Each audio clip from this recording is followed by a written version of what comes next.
El presente video forma parte de los recursos de apoyo del curso Probabilidad y Estadística ofertado en el Tronco Común de Ingeniería de la Facultad de Ciencias de la Ingeniería y Tecnología FCTEC. Mi nombre es Daniela Martínez, titular de la materia, y estaré platicando acerca de el proceso de agrupación de datos, así como la explicación de algunos de los gráficos para la presentación de información de un conjunto de datos muestrales. El contenido de la presentación aborda la introducción a la agrupación de datos, las tablas de distribución de frecuencias, cuál es el proceso para construir una tabla de frecuencias, los elementos que integran una tabla de frecuencias, así como una breve mención acerca de los principales gráficos que nos son de utilidad para representar el comportamiento de un conjunto de datos grupales. En la gran mayoría de los fenómenos o procesos que requieren ser analizados a través de herramientas estadísticas, es muy probable que se requiera observar, entender y utilizar grandes conjuntos de datos. Obviamente, esto dependerá del proceso o del experimento que está siendo analizado.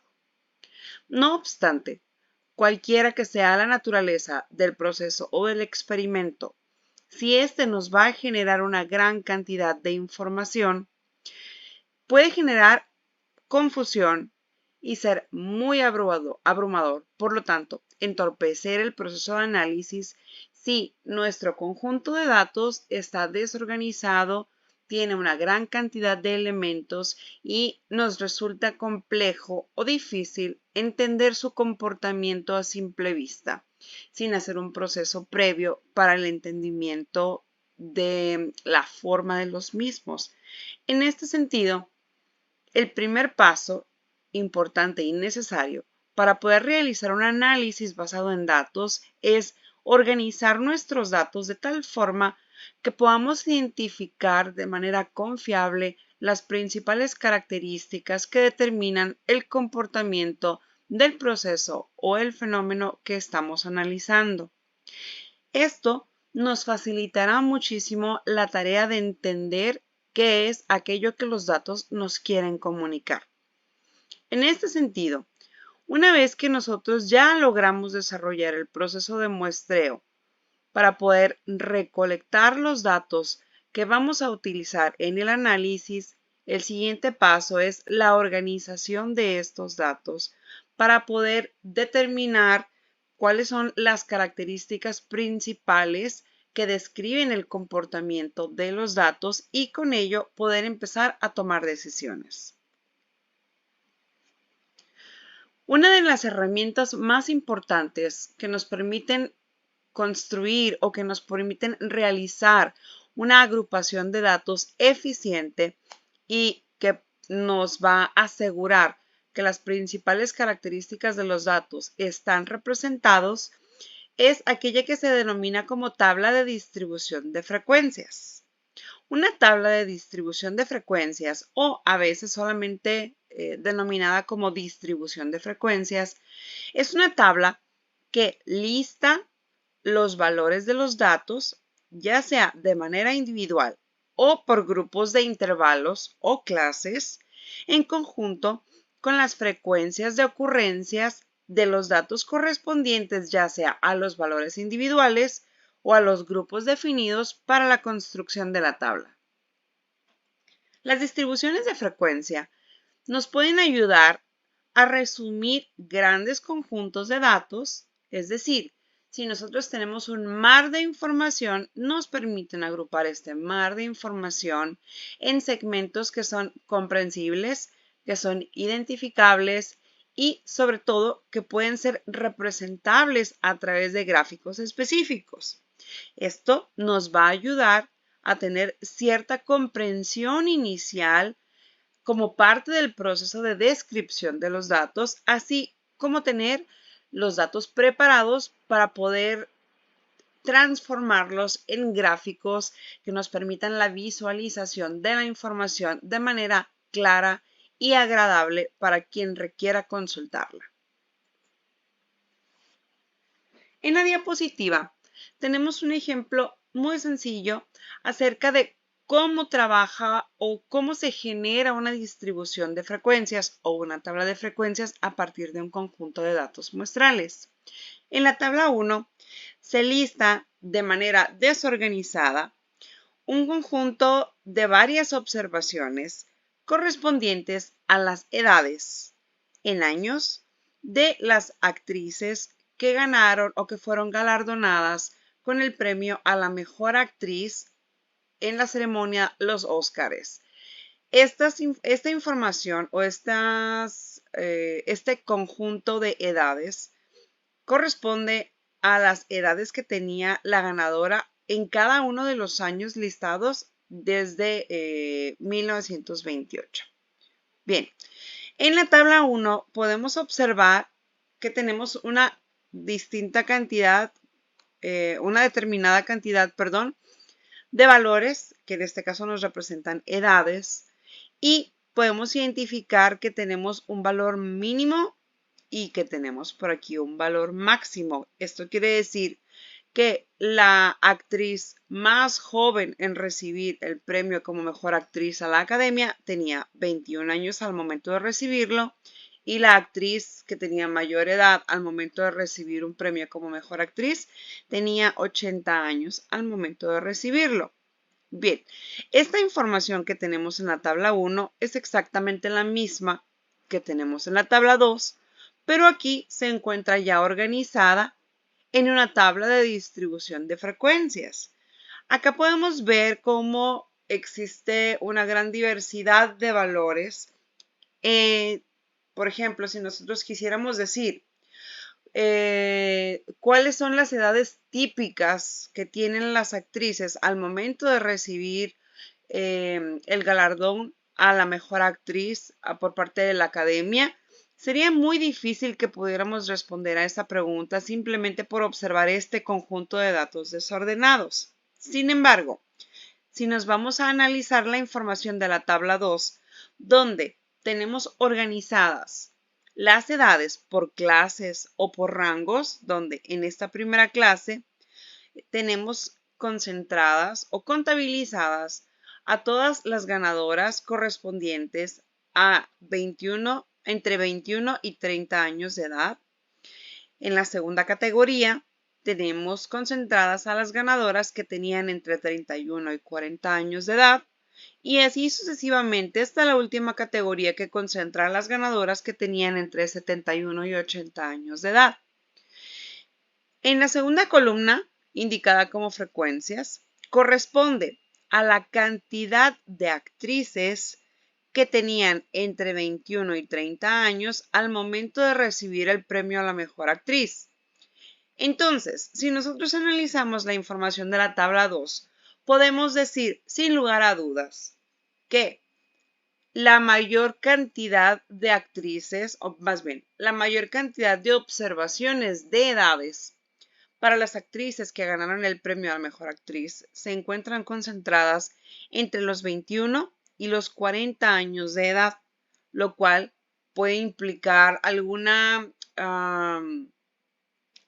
pues digamos que algún sesgo al momento de otorgar el premio a la mejor actriz. Entonces, la información de la tabla de frecuencia nos permite hacer observaciones o indagaciones iniciales acerca de la distribución del conjunto de datos con el que estamos trabajando.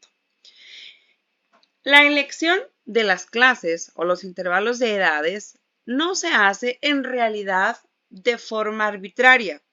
Existen determinadas reglas o determinadas recomendaciones para construir las clases o los rangos de valores de la variable que van a ser los que mejor describan los datos dentro de la tabla de frecuencias.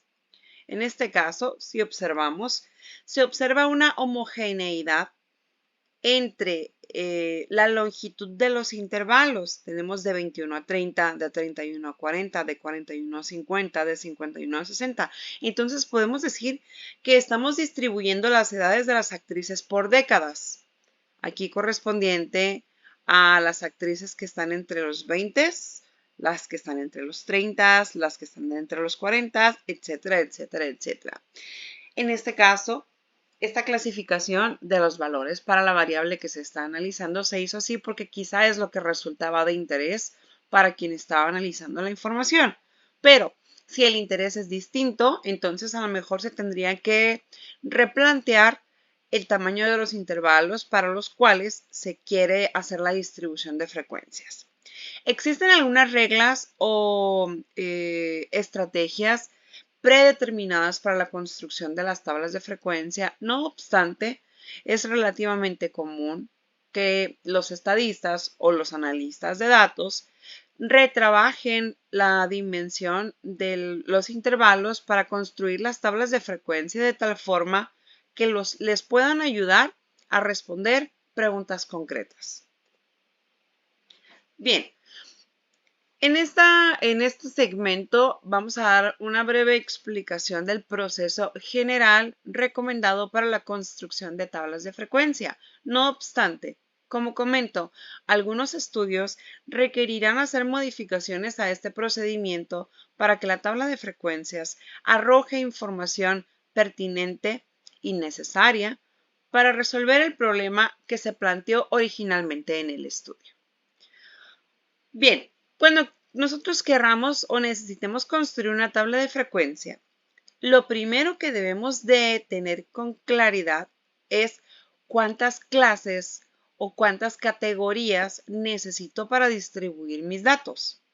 Existen algunas reglas basadas en información previa acerca de la población para determinar. Está por ahí la regla de la raíz cuadrada, está la regla logarítmica para distribuciones normales y otras tantas. En este caso, no vamos a indagar acerca de esas estrategias específicas, simplemente vamos a decir que se requiere determinar la cantidad de clases o la cantidad de intervalos en los que vamos a distribuir o en los que vamos a agrupar nuestro conjunto de datos. En la tabla del ejemplo pasado se utilizaron 6 clases. Vamos a denotar el número de clases por la literal M. Una vez que hemos determinado o que tenemos claridad sobre cuántas clases necesitamos calcular el rango o el intervalo de cada una de las clases. Para esto vamos a calcular el factor denominado como ancho de clase. El ancho de clase lo vamos a calcular obteniendo la diferencia que existe entre el valor máximo de los datos y el valor mínimo de los datos, es decir, el valor más grande menos el valor más pequeño, y esta diferencia la vamos a dividir entre la cantidad de clases que determinamos en el paso anterior. Es común que este valor de ancho de clase nos dé como resultado un valor no entero. Ahora bien, es importante en este punto tener en consideración que el ancho de clase debe ser correspondiente con la característica de los datos que estamos trabajando. Si nuestros datos son enteros, el ancho de clase debe ser un número entero. Si nuestros datos son valores que tienen hasta un decimal, el ancho de clase debe de tener hasta un decimal. Esto es importante para asegurarnos que todos los datos tengan una y solo una categoría dentro de la cual serán contabilizados. Para los datos de la tabla 1 se identificó que la actriz más grande tenía 80 años y la actriz más joven tenía 21 años. Habíamos dicho que se estaba trabajando con 6 categorías, por lo que la resta de 80 menos 21 entre 6 nos da la cantidad de 9.83. No obstante, como los datos presentados en la tabla de datos no agrupados son datos enteros, lo que se hace fue redondear el ancho de clase hacia el entero superior. En este caso, el ancho de clase corresponde a 10 años. Una vez que tenemos claridad acerca del ancho de clase que vamos a integrar dentro de nuestra tabla de frecuencia, lo siguiente es determinar el punto de partida. Un valor recomendable para el punto de partida para la construcción de las clases es el valor mínimo del conjunto de datos. Se puede tomar otro punto de partida, pero siempre debes de tener en consideración que el dato más pequeño debe de quedar siempre en la primera clase. En el caso del ejemplo de la tabla 2, el valor inicial propuesto es justamente la edad de la actriz más joven, 21 años. Una vez que determinaste el punto de inicio de la primera clase para tu tabla, lo siguiente es construir todos los valores iniciales de cada una de las clases. Para esto, al valor de inicio definido, en este caso el 21, vamos a sumarle un ancho de clase, es decir, 10 años, para obtener el punto de inicio de la siguiente clase. Y así sucesivamente vamos a determinar la cantidad de puntos de inicio que sean necesarios para marcar el inicio de tantas clases como nosotros hayamos determinado para nuestra tabla de frecuencias. En el caso de la tabla de ejemplo, como tenemos 6 clases, necesitamos 6 puntos de inicio: 21, 31, 41, 51, 61 y 71. Cada uno de ellos fue obtenido por el mismo proceso de sumar el ancho de clase para generar los inicios de las clases posteriores. Bien, una vez que tenemos los puntos de inicio de cada una de nuestras clases, lo siguiente para cerrar el intervalo de la clase es definir el valor inmediato anterior del que inicia la clase posterior para cerrar la clase anterior. Es decir, ya definimos que teníamos 6 inicios de clase porque tenemos 6 clases. Entonces, mi clase inicial, es decir, mi clase 1 inicia en 21. Mi clase posterior inicia en 31. Eso significa que la clase previa, es decir, mi clase 1, debe de finalizar en 30. Recordemos que las clases están definidas para números enteros, porque mis datos en este caso son números enteros. Si no fuese así, si mis datos tuvieran valores decimales, entonces los cierres de las clases tendrían que ser con valores decimales correspondientes a los necesarios para integrar cada uno de los datos muestrales. Este conjunto de valores que tenemos, que están enmarcados en los recuadros rojos, corresponden a los límites de nuestras clases. Los puntos de inicio de las clases se llaman límites inferiores. Los puntos de cierre de las clases se llaman límites superiores. ¿De acuerdo? Es importante mantener, como les comentaba, la cantidad de cifras significativas necesarias para poder integrar todos nuestros datos dependiendo de su naturaleza. También es importante considerar que cada uno de nuestros datos muestrales debe de pertenecer a una y solo a una de las clases. Es decir, no podemos duplicar conteos de los datos en más de una clase.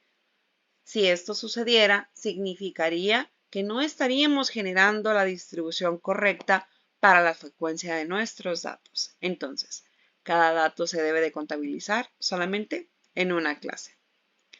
Una vez que ya tenemos los límites tanto inferiores como superiores para cada una de nuestras clases, lo siguiente es observar nuestros datos y determinar cuántos datos dentro de mi conjunto corresponden a cada intervalo. Esto, si lo hacemos de forma manual, implica observación y conteo para poder determinar cuántos datos corresponden a cada una de las clases. Existen herramientas tecnológicas digitales que nos permiten hacer esta operación de forma automática. Lo estaremos revisando en clase más adelante.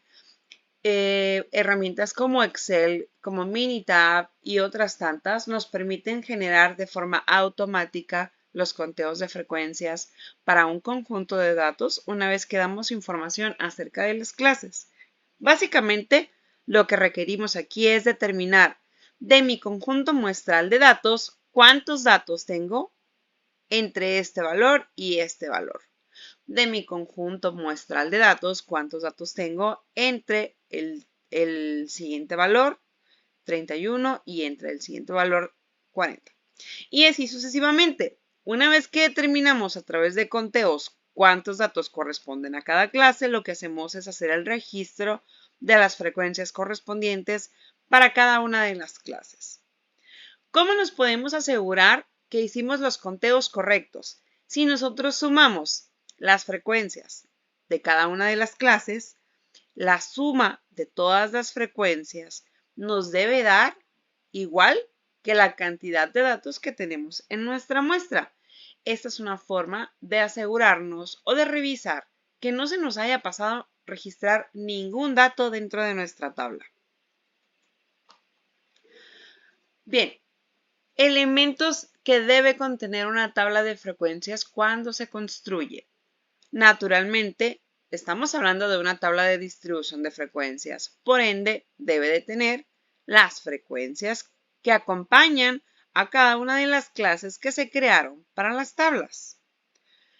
Tenemos los límites de clase inferiores, que como dijimos anteriormente, son los valores de inicio de cada una de nuestras clases. Asimismo, tenemos los límites de clase superiores, que son los valores de cierre de cada una de las clases. Las fronteras de clase son valores que se definen para establecer el punto medio entre el final de una clase y el inicio de la clase siguiente.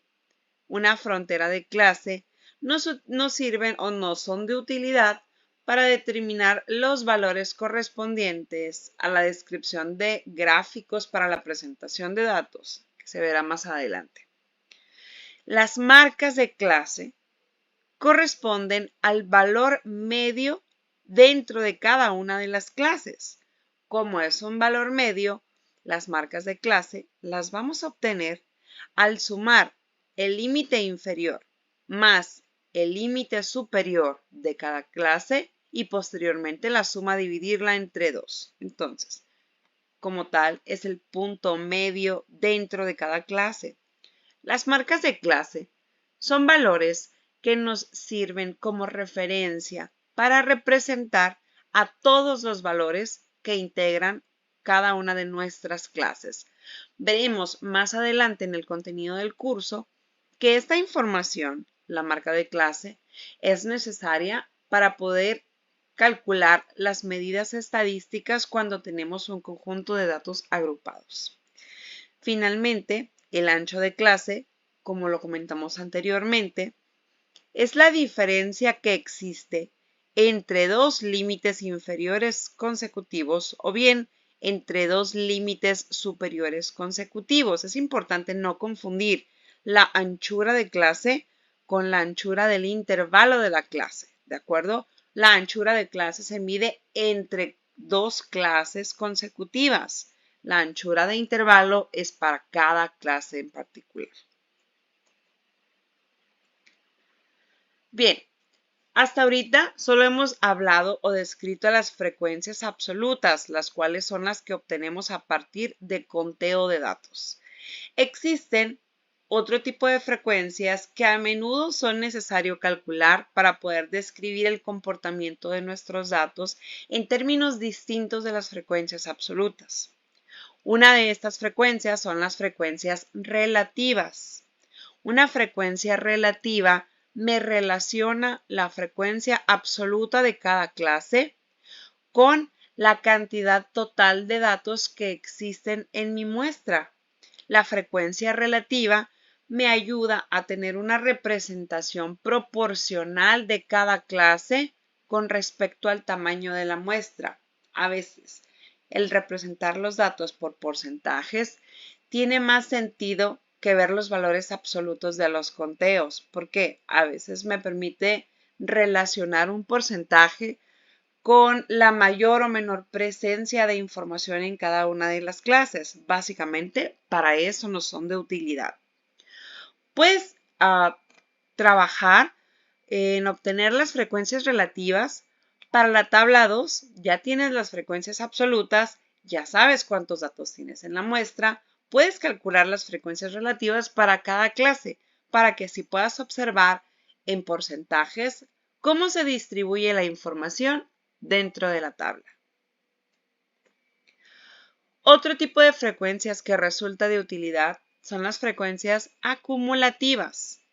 La frecuencia acumulativa de cada clase se obtiene sumando la frecuencia absoluta de la clase más las frecuencias absolutas de todas las clases anteriores. Es decir,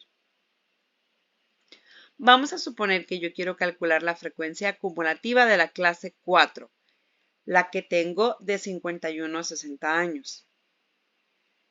En este caso, la tabla me dice que la frecuencia acumulativa es 72.